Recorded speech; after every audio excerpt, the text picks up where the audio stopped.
My name's Gill Graham and I work for Vattenfall. It's an energy company, 100% owned by the Swedish state, and I'm in the markets business area of Vattenfall. So I'll give you a little bit of intro into the company. I'll talk a bit about the market conditions which really created the urgency for cost reduction and efficiency improvements.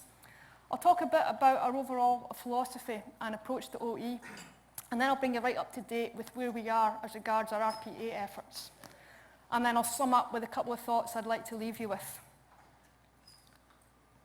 So, Vattenfall, one of Europe's largest producers of electricity and heat.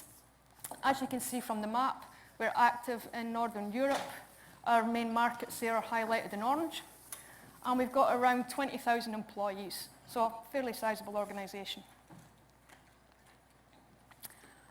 I work within markets, and markets is the wholesale market hub for Vattenfall.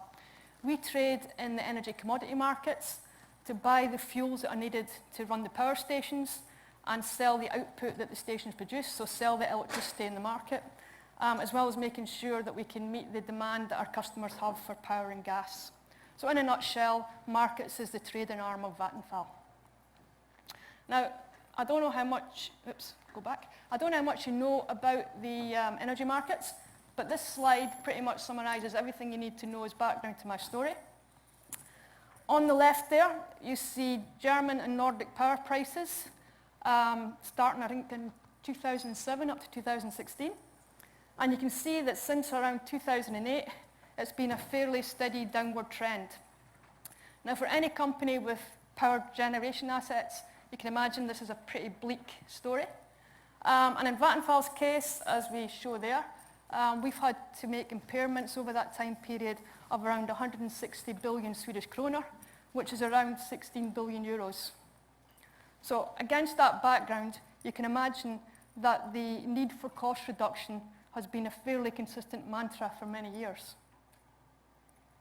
Now, my story actually starts in Easter 2015.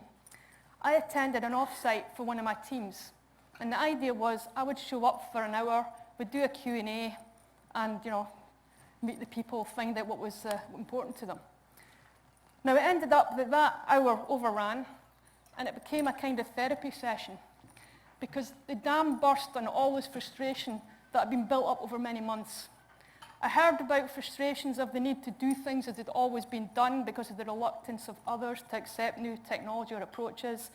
I heard about the frustration of having to do clearly inefficient processes and not being able to change them. And they were just so frustrated. You need to do something, they told me. You need to tell Jochen that his team need to change. You need to tell Sure this. You need to tell her that. You need to get the management team to be convinced. And two things struck me. There was a huge amount of energy in the room, but it was all negative.